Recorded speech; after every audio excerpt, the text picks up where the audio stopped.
Hey everyone, it's the Bubblegum Princess Alexia Nicole, and I'm just here to remind you to check out the Ring Fanatics Podcast.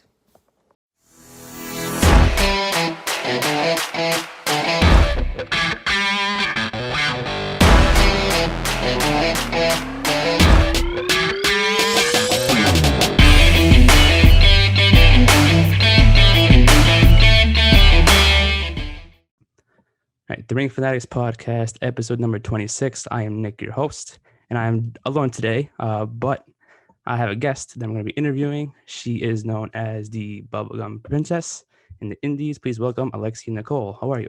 How you doing? I'm good. How are you?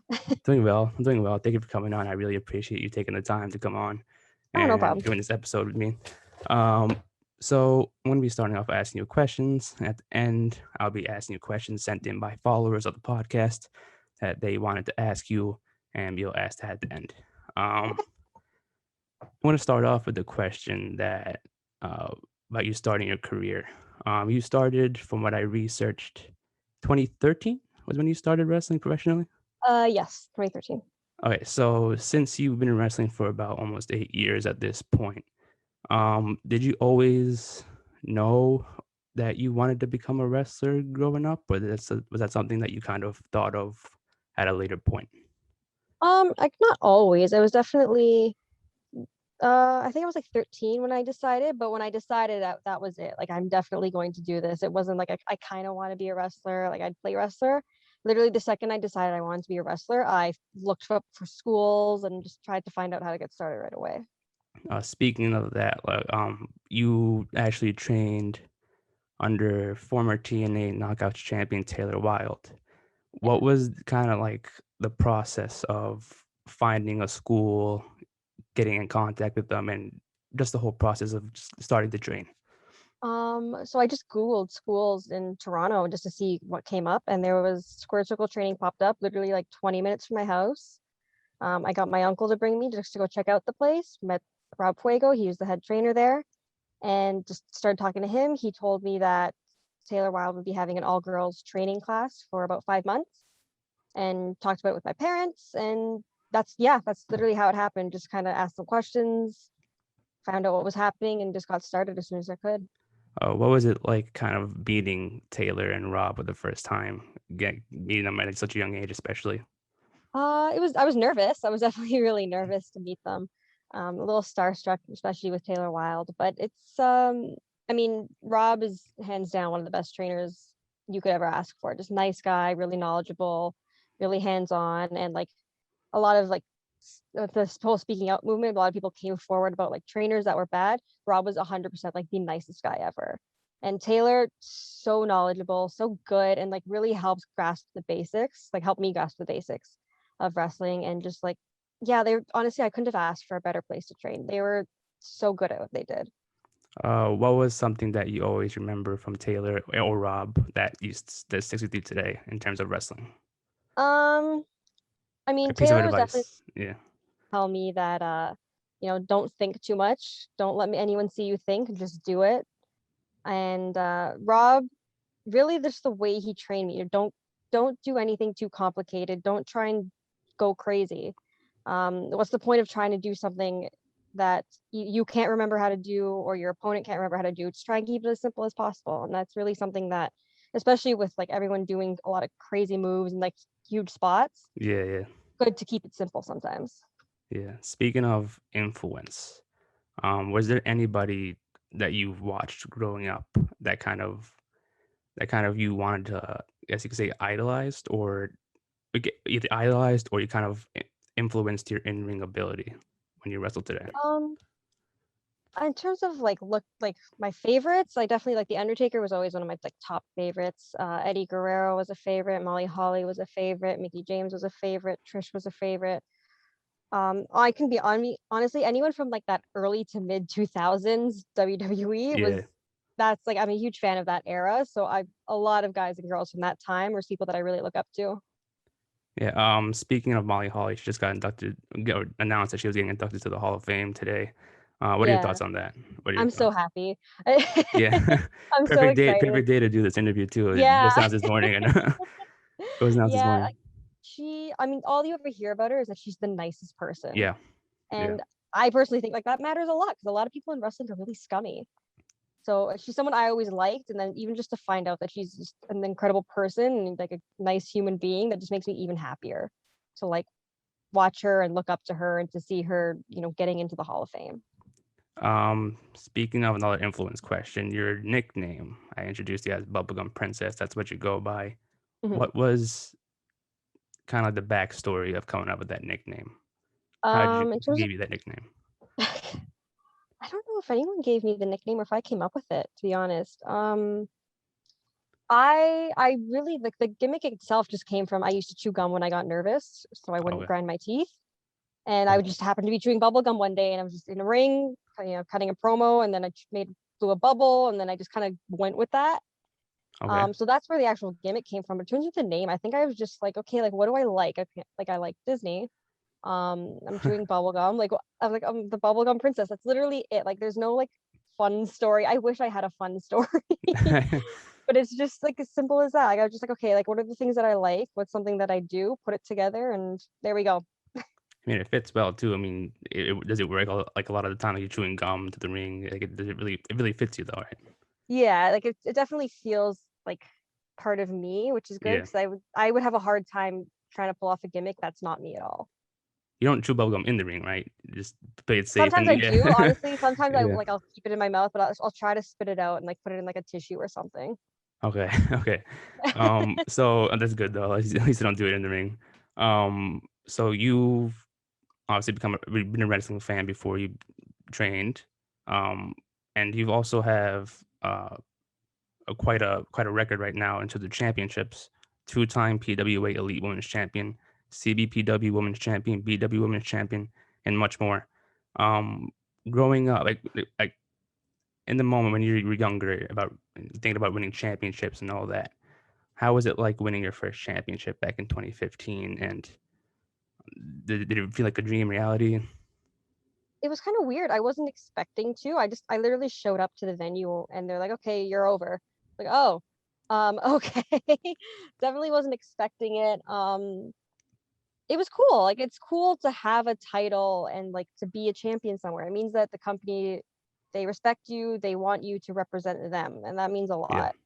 Um, so it definitely like, and especially now, like there was a point where I had 3 titles at once. Now I have Wow. 2, and it's cool. Like you feel Yeah. like it's cool to have title belts just Yeah. hanging Yeah. around your house. Collecting belts.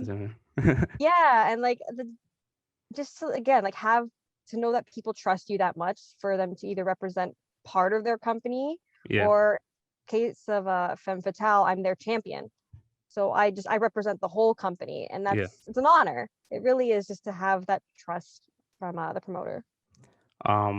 Between all those title reigns, which one of those victories or title reigns, even the current ones that you have, would you say that was the most difficult to try to capture or defend? What would you say?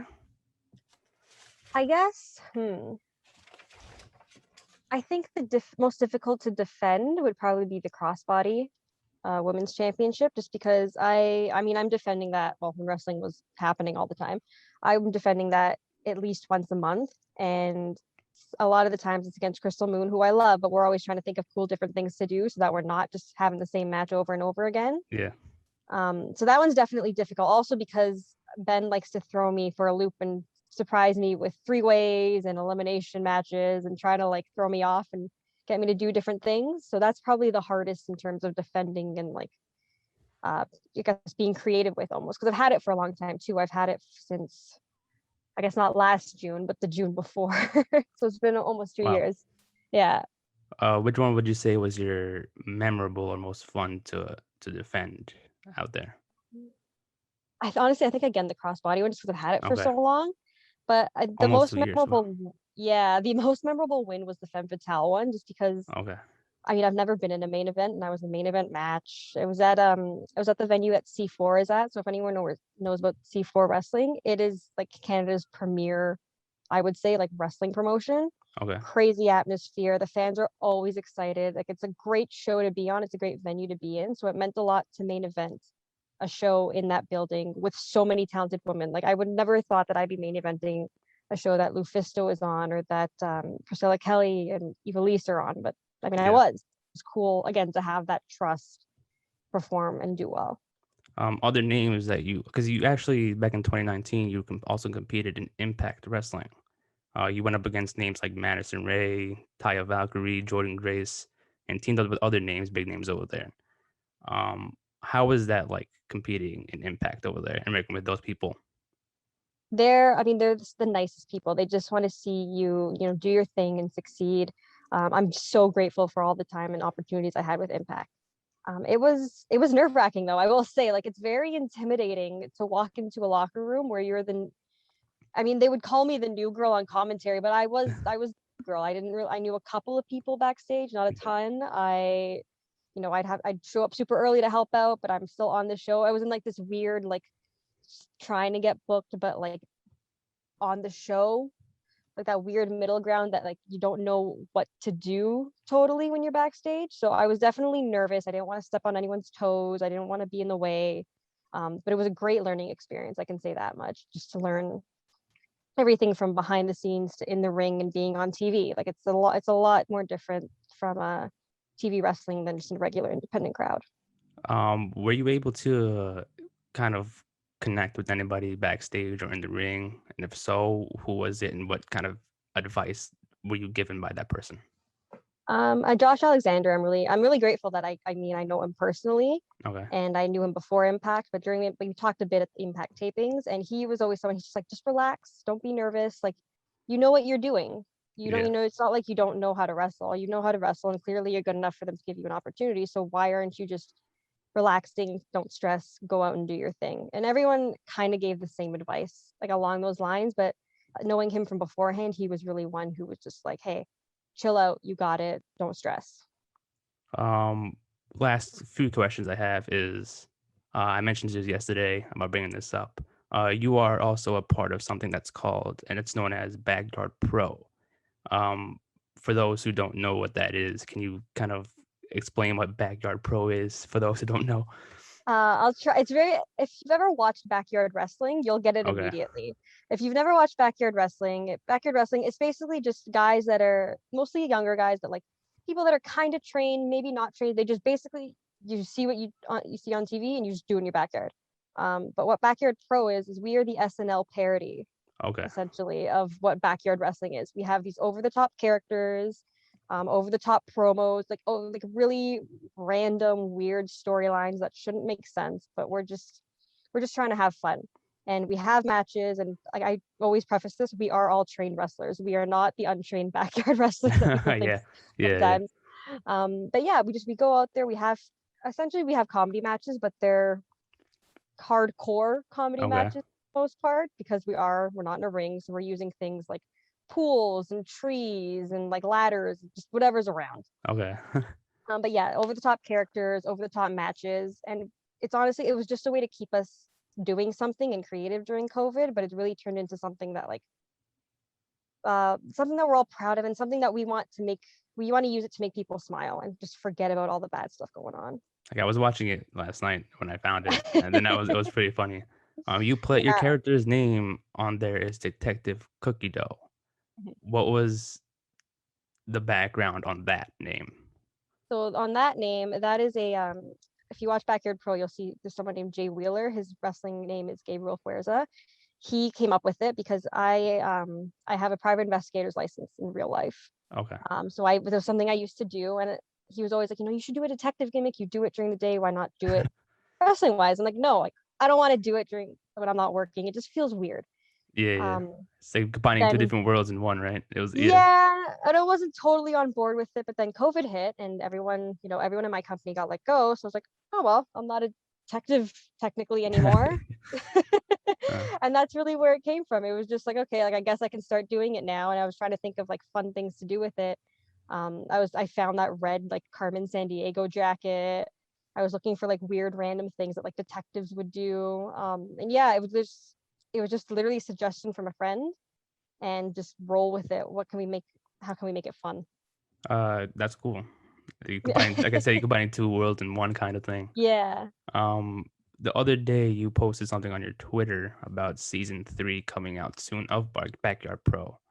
Yes. From what you know, what can the fans of that or people who want to watch that expect from season 3 of Backyard Pro? So season 3, I don't know a ton yet. We haven't actually started filming yet, so I can't Okay. say. I don't even know a ton of what's going on. I can say that I will be defending the Backyard Pro World Championship. I'm pretty Oh, sure so is you're what their it's called. champion too. I'm Okay, their that's cool. champion Okay, too. Yes. okay. What a It is a champion. replica spinner belt, but I am the champion there too. Okay. So I will be defending that. Not sure totally against who yet, but you're gonna see your all your favorites come back. We're gonna try and continue everything that we left off with in season 2. Okay. And just again, we're gonna try and keep it as lighthearted as possible. Okay. And there's a GoFundMe donation that Yes. people can get a part of. What is Yes, that? yes. I mean, it's just a bunch of wrestlers. So we're not Okay. doing this to sort of get paid or make money, but if you want to donate and help out with production costs and traveling, because we're trying to do it like socially distanced as possible. We don't have the Okay. entire roster on one set the entire day. So we'll go around different days. But so if you want to donate and help out with that, it is, God, I don't remember the actual link, but it's like, just search Backyard Pro season 3 on GoFundMe or I'll something provide like that in the YouTube video in Yes, the thank description you. for you guys. So you can check Thank it you. out there Yeah. and Yeah. donate. So just check that Yeah. out. We're already halfway to our goal, Okay. which is really awesome. So thank you everyone who donated already. And yeah, it's not mandatory. Like you're gonna get the show for free on YouTube. Okay. All the episodes are up on YouTube for free. But if you want to help us out, like again, we're just a group of wrestlers trying to have some fun. So Okay. I'll provide the YouTube video, the YouTube channel of that too in the description of this yes, episode, so people check it out. thank you. It's really funny. I love it. I love it. I was gonna wait till the end to ask this question because it also ties into one of the questions from one of the followers sent in. Yeah, I should have asked this first, but how were you first introduced to the sport of wrestling? So my I have an older brother. He's about 10 years older, so he would essentially be my babysitter. Okay. And one day he'd also toss me around because he would watch wrestling and just, oh, I can pick you up and slam you. Why not? So he would do that to me and he'd have it on the background. And one day I remember I looked up and Undertaker is throwing Mankind off of the Hell in a Oh, Cell. yes. And from that moment, I was hooked. Oh, wow. Yeah, I've literally just since that point, and it wasn't even like watching it live, it was an old Yeah. tape. But I saw that and I was like, I need to watch this. And just since then, I've been into wrestling. Yeah. So like I said, it was kind of like tying into one of the followers' questions. I guess we can get into that right now. The first question is from, I'll shout them out. It's from the guys from the Dirty Heels podcast. Most of these guys are podcasters. But they asked, when did you realize that you first fell in love with wrestling? Around the time I wanted to, like around that 13 age range, like 13, 14 is when I decided I wanted to be a wrestler, is when I really fell in love with it. It's really the time where I kind of threw myself in fully, was watching every kind of wrestling I could at the time. So whatever was on TV, I'd look up old matches, I'd look up old shows to watch. So around that, yeah, like 13, 14 age. Did you have a preferred company? This is my question, but did you have a preferred company that you watched all the time? Was it WWE mainly? Did you explore other companies? How was that? Yeah, WWE mainly just because it was the most accessible. I spent a whole summer, I don't remember how old I was, watching old nitros on YouTube, like going in order. Clearly I had nothing better to do. But it wouldn't I learned a lot and I learned about a lot of different people, so it worked. Impact was also something I was watching, especially at that age, for the knockouts. I thought they were super talented. I really liked all the work that they did, so I was really watching them specifically for the knockouts. Okay, that's cool. The second question comes from Alex from the Championship on the Line podcast. He asks, "What is your dream match? Someone who you really want to get in the ring with." It could be current wrestlers, past wrestlers, anybody.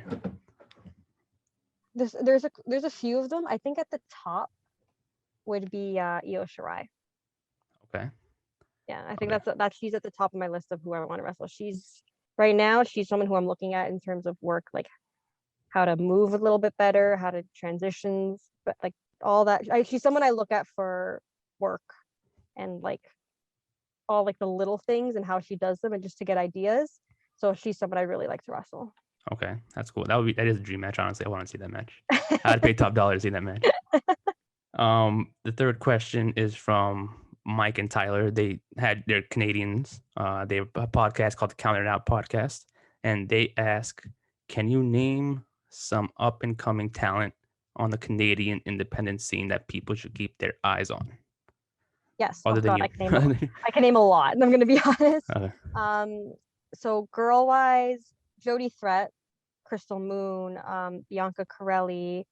There's a few more. It's been a while since I've wrestled them, so it's hard to say. It's hard to remember everybody, but those I think are three of like girl wise are really starting to come into their own, figure out who they are, and their work's really improved. Jody especially. Jody's really doing well right now. Guys, oh man, the list is so long. There's so much talent. Gabriel Fuerza, Von Vertigo, Holden Albright, Mark Wheeler. God, who else? There's so many. I don't want to leave out people, but I'm gonna be here naming names all day if I don't stop. Yeah. I understand. Like I'd put them at the top, especially like I see the amount of work they put in. Yeah. They deserve to be like everywhere. Yeah. We'll definitely check those people out for sure. Next question is from Randy from the Backstage Brawl podcast, and he asks, if you had a promotion in mind, who would be at the top of your list to work for? Who? Putting on the spot right now. Putting on the spot. That's putting on. I mean, I've worked for Impact, so I wouldn't mind that. I think at the top would probably be AEW. Okay. Seems like a fun environment. I like the way that they've handled the COVID era of wrestling. Yeah. I think it's a really smart thing that they've done. We're putting wrestlers as their crowd. I think it helps the live show look better. I think it helps watching at home. It helps it feel better. And I know quite a few people that work there already. Okay. So like Sunny, one of my favorite people in the world. So to go to work with Sunny, I'd be in heaven. You're starting AEW Dark Elevation soon. Do you hope to see yourself on that list of people being there? Hopefully. Yeah. Hopefully, yeah. Yeah. And the last question actually comes from my co-host who couldn't make it on, and he asks, how many personas or nicknames did you try first before getting the right one that fits you? Honestly, not a ton. I was when I started, I was put into a group actually with Von Vertigo and Gabriel Fuerza, and we were called the Candy Kids. And we were supposed to be like ravers, and none of us are party kids at all. Like none of us went to raves or like did anything. We all sat at home and played video games and like watched movies. So that was definitely like, I think honestly, how long did that last? How long did that last? Like a couple of months. Okay. It wasn't very long. Like we make fun of it all the time, but like didn't last very long. People knew me as like the Candy Kid for a while, and I think that was like my only sort of gimmick or nickname I had before the Bubblegum Princess. But yeah, that was not a good time at all in terms of like, was that in the beginning of your career? That was like the first one? Yeah, very beginning. Yeah. Okay. Yeah. So that's really just that. And I kind of just, when I found the Bubblegum Princess, I've just stuck to it. And will you continue on sticking with it? I'm assuming you're going to continue with that. Yeah. I mean, as long as it works, I'm not going to try and change it. Okay. Yeah. That's true. Well, that's all the fan questions that were given to me, and I guess we could wrap up the episode. Thank you again for coming on the show. I really appreciate you taking the time to come on and do this interview. I really appreciate it. Again, no problem. But for all the listeners, I'm Nick again, your host, and this is episode number 26 with Alexia Nicole, and we'll see you guys next time.